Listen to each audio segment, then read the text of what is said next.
সরকারি কাম করে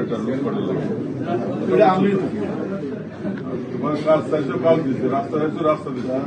এই রাস্তা তোমার করতে হবে, তোমার কাজে থাকবা, লাভের ভাগ নিবা তোমরা, লাভ হয় সেটা ভাগ নিবা।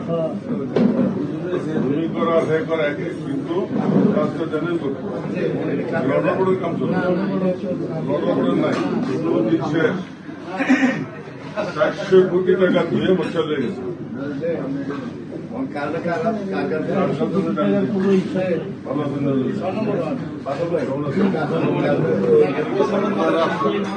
রাস্তা দিলাম আমাকে, আমি